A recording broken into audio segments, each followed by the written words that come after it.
And look, the financial advice you spent the last decade following, it just backfired.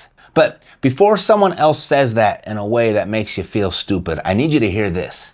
You're not stupid. You were disciplined. You paid off the mortgage. You stacked cash. You avoided debt like it was a disease. You did exactly what the experts told you to do. But that $500,000 you saved, because debt is bad and cash is king, after a decade of inflation, it now buys what $362,000 bought when you started. You lost $138,000 in purchasing power. And that's using the government's own numbers, which most people think undercount what you actually spend. But you didn't spend it. You didn't lose it in a bad stock pick. You didn't make a bad bet. It was quietly taken from you while you were busy being responsible. Meanwhile, your neighbor, the one you thought was being reckless, bought a rental property at 3.5% and watched their net worth grow. While your savings was melting, their wealth was expanding and the amount of money they owed was melting every single year. That nagging feeling you've had, that was math. Right now, today, pull up your savings account and look at the interest rate. If it's earning less than inflation, you're not even treading water. You're sinking. And I'll show you the fix in a minute. But who told you debt was dumb anyway? I mean, you know the name. And look, I'm not here to trash the guy. He's helped millions of broke families dig out of credit card holes. That's real. But he built a rule for reckless 28-year-olds drowning in consumer debt, and then told 58-year-olds sitting on paid-off houses that the same rule applied to them. Same rule, different patient, different outcome. In medicine, they call that malpractice. He says, debt is dumb, cash is king. The paid-off home mortgage has taken the place of the BMW as the status symbol of choice. Hey, it sounds great, but does the math agree? Let's take two people to illustrate. We've got No Debt David and Did the Math Mary. Same starting point, 2015. They each had $50,000. Same money, same decade, two very different decisions they've made.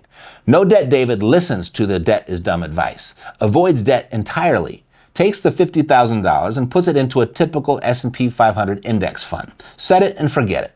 The responsible, no drama, sleep well at night choice. Exactly what the experts recommend. Did the Math Mary does the thing everyone told her not to do. She takes the same $50,000 and uses it as a down payment on a $250,000 rental property. She borrows $200,000 from the bank. She goes into debt on purpose. Now let's fast forward 10 years and see who's in the better position. The S&P 500 just had one of its best decades ever, about 14.7% a year with dividends reinvested. Historically, it averages around 10%. So No Debt David picked a great decade to invest in the stock market. His $50,000 grew to about $197,000. Looks great, right? And if he doesn't sell, he owes no taxes either. But inflation taxed him anyway. Adjusted for what it can actually buy, that $197,000 has the purchasing power of about $143,000 in 2015 dollars. Still solid. I mean, he almost tripled his real wealth. No complaints. But that's the ceiling. And that's the end of the story for No Debt David. Good decade.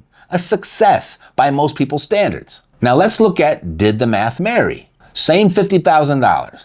But instead of investing it in a fund, she uses it as a down payment and borrows $200,000 from the bank at a 4% fixed rate. She buys a $250,000 rental property. First thing to notice, No Debt David put $50,000 to work. Did the Math Mary also put $50,000 to work, but she controls $250,000 of asset. Same cash out of pocket, 5 times the asset, 5 times the ROI. That's leverage. Now, does Did the Math Mary own her property? The debt is dumb crowd says no. The bank owns it, right? Because she still owes the bank.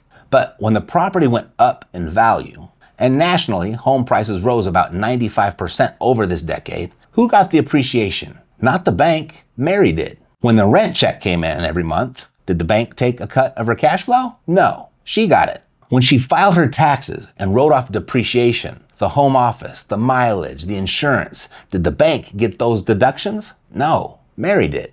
Mary put up $50,000 of her resources to control $250,000 of someone else's. She technically owns just 20% of the asset. but she gets 100% of the benefits: the appreciation, the cash flow, the tax advantages, the inflation hedge, and the use of the asset, while a tenant pays down the 80% she doesn't own. So what does it look like in 2025, 10 years later? With regard to the equity, that $250,000 property appreciated about 95%. It's now worth roughly $487,000. Her mortgage balance has been paid down by the tenant to about $162,000. So her equity, what she actually owns, is about $325,000. Now, to be fair, no debt David, we adjusted his stock returns for inflation. We have to do the same for Mary. So that $325,000 has the purchasing power of about $235,000 in 2015 dollars. Inflation robbed her of $90,000.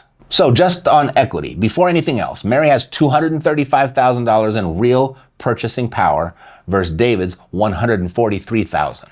That's a $92,000 difference. And we could stop there and still have a very strong point for using debt.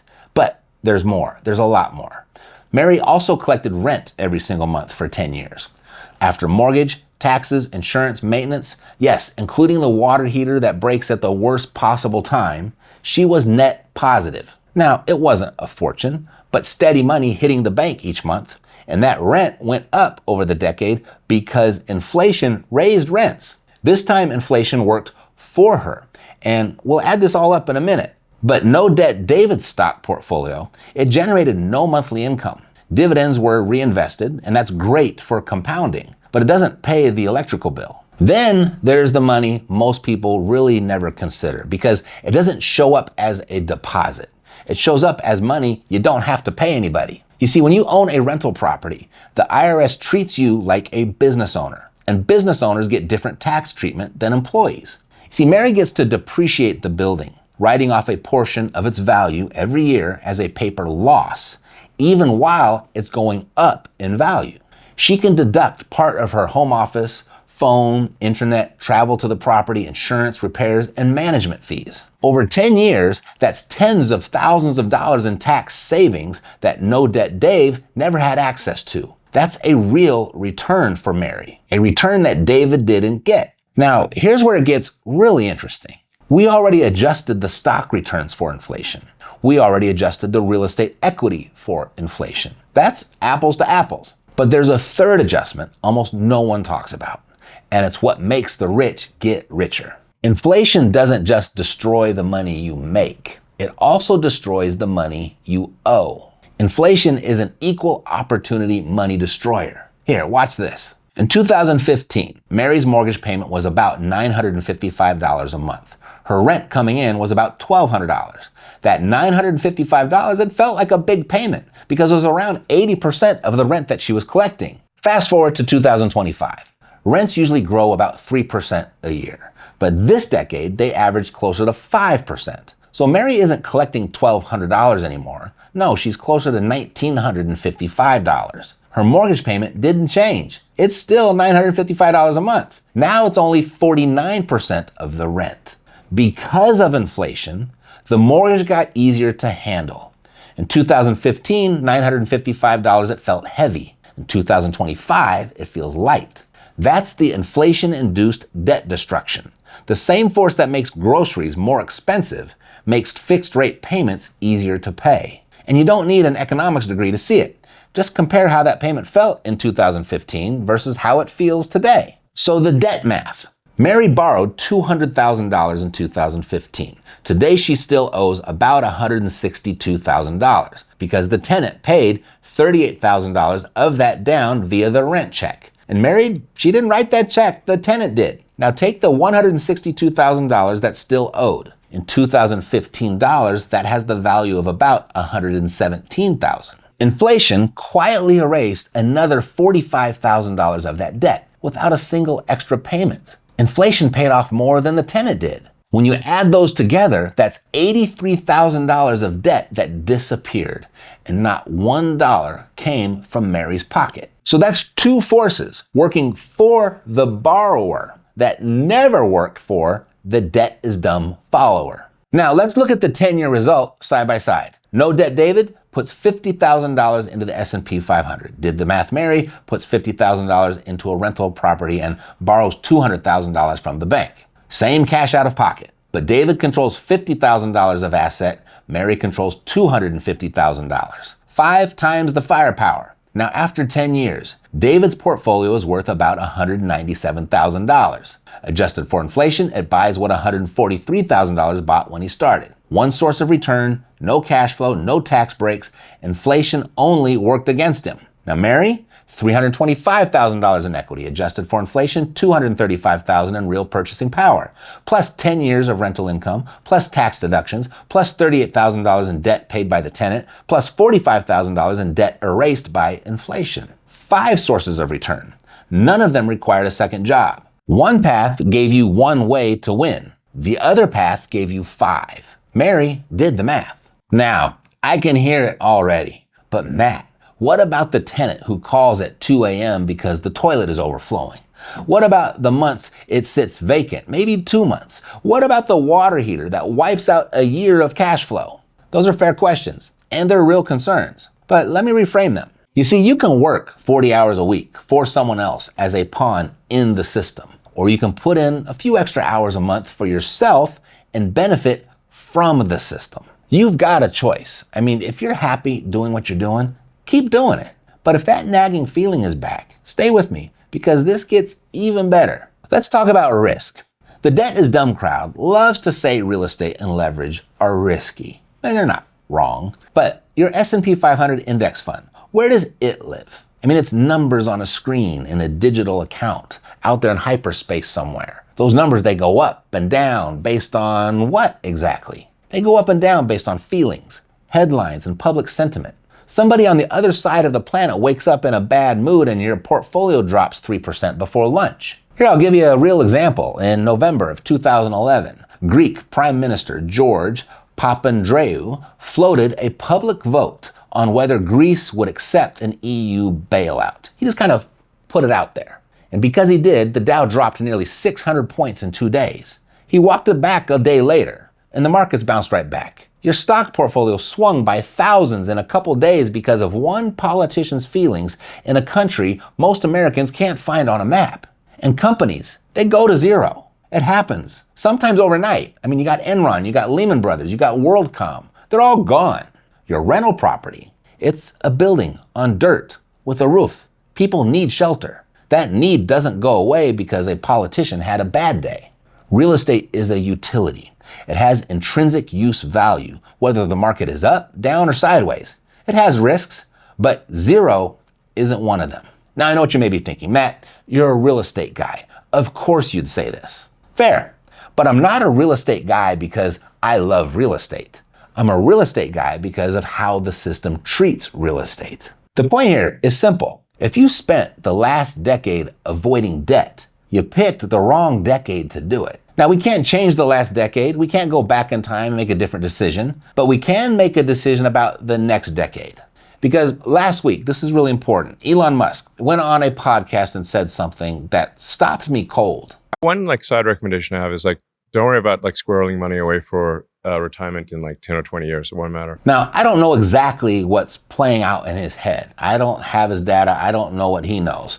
But I do feel confident about this. His statement has a whole lot to do with how fast AI and robots are advancing. And before we get there, let me show you where we are right now. You may have heard the term K-shaped economy. It means that at the same time, in the same country, the rich are getting richer and the poor are getting poorer. The economy isn't moving the same direction for everyone. It's splitting. It's going up for some and down for others, like the letter K. Now, think about what we just walked through. No Debt David is on the lower slope of that K. Not because he's lazy, not because he's dumb. He works a job, gets one paycheck, and does what he was taught. He stashes cash in a retirement account. But inflation is destroying the value of those dollars, his savings and his paycheck. He can work harder, he can save more, but as long as the system runs like this, the math is against him. Every year, he drifts a little further down that slope. Did the math Mary is on the upper slope, not because she got lucky, but because she owns assets that move with inflation. She's got a rental, a small business. Maybe she's got some gold and silver. When prices rise, her rents rise. Her business can charge more. Her debt gets cheaper in real terms. The same inflation crushing David is lifting Mary. She doesn't have to work harder. The system is doing the work for her. Same economy, same decade, same inflation. Two completely different paths. And the harder they each work at what they're already doing, the farther apart they get. David can't out-hustle this, and Mary doesn't have to. Here's the important part here. What this entire video is really about. Right now, David still has a way to move from the lower slope to the upper slope. He can buy an income property. He can buy precious metals. He can start a side business. In simple terms, he can stop being only a worker and start becoming an owner of assets that rise with inflation instead of getting crushed by it. The door is still open. And that's where Elon comes in. Here's what AI and robots are doing. Every time they get more advanced, they squeeze more efficiency out of the system. A job that used to need 10 humans might soon need just 2 humans and an AI tool. Then maybe just 1 human and a robot. And then maybe just a robot. That means fewer jobs, fewer side hustles, fewer little leaks in the system where an average person can step in, fix a problem, and get paid for it. And AI doesn't just erase opportunities on the lower slope. No, it hands those opportunities to people already on the upper slope, the owners of companies and real estate and software and robots. Their businesses get more efficient. Costs go down, profits go up, asset values climb even faster. So the upper slope bends up faster. The lower slope bends down faster. The case stretches wider. Now layer in what Musk is talking about. At Davos this year, he said that in the benign future, he imagines robots and AI will make so many robots that they saturate all human needs. So much abundance that you won't even be able to think of something to ask the robot for. And in a recent 3-hour interview, he went further. He calls Tesla's Optimus robot the infinite money glitch. Because once these robots get good enough, the robot can start making the robot. A loop where robots build more robots, and the whole system grows at what he called a recursive, multiplicative exponential. Translated to 8th grade English, right now humans still find the money leaks in the system. We notice problems, we fix them, and we get paid for that. Musk is saying that in the future, ultra-smart AIs and robots will notice those problems before we do. They'll fix them faster than we can, and then build more robots to do even more of it. The robots, they don't sleep, they don't get tired, they don't forget, and they work for the people who already own the assets. So what happens to David? All the little chances he had to move from the lower slope to the upper slope, the side gigs, the overtime, the available assets, the see a problem, solve a problem, start a business plays, they start to disappear. Not because there are no problems left in the world, but because the robots see and fix them first, automatically. In that kind of world, the K doesn't just widen, it hardens. You see, if you're already an owner, when the robots start building the robots, the system may lock in your advantage. You're good to go. Your robots can crank out more products, more services, and even more robots. If you're not an owner by then, if you're still only trading time for a paycheck, it gets harder and harder to ever become one. At some point, those paths from the lower slope to the upper slope don't just get narrower, they disappear. And that, I believe, is what sits behind Musk saying, don't worry about squirreling money away for retirement in 10 or 20 years. It won't matter. In his mind, the world that's coming won't run on the old rules. If robots and AI really do saturate all human needs, and if they really can start making the robots themselves, then the idea of slowly saving your way to safety inside today's system starts to break down. Now, I'm not telling you he's right about everything. I'm not saying retirement is pointless. This is an opinion. It's a theory. But what I am saying is this. Right now, the door between the lower slope and the upper slope is still open.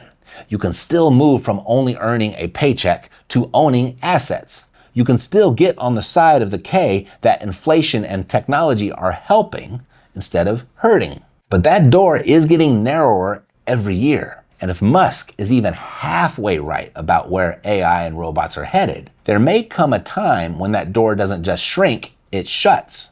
So every year you sit in cash, following advice built for a very different economy, you're not just losing purchasing power, you're losing chances.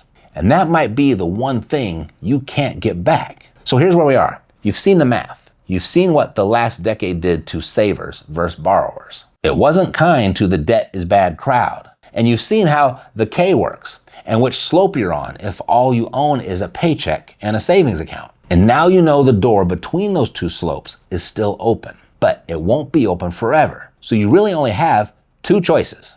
Choice one, stay the course. Keep doing what you've been doing. Keep your cash in savings. Keep avoiding debt. Keep following the same advice and hope the next decade is kinder than the last one. Because maybe it will be, but the math says otherwise. And if Musk is even half right about where AI and robots are headed, hope is not a strategy. It's a real gamble. Choice two, start making moves to get on the upper slope of the K. Now that doesn't mean you have to do everything tomorrow or even be reckless about it. I'm not suggesting that. It just means you stop being only a saver and start becoming an owner of assets that rise when prices rise, of income that grows when inflation grows, of debt that gets cheaper every year while someone else pays it down for you. No debt David can still become did the math David. The door is open, but it's not gonna wait around until he's done thinking about it. You know, if David were watching right now and he was contemplating that jump to the upward slope of the K, I'd recommend he watch this video right here next. Now understand this, I'm not an attorney, a CPA, or even a financial advisor. I'm a guy who buys houses for a living and reads cash flow reports. Every situation is different, so run your own numbers. And if you want some help with that, or just an idea for a starting point, then you want to watch this video next. All right? Take care. God loves you, and so do I.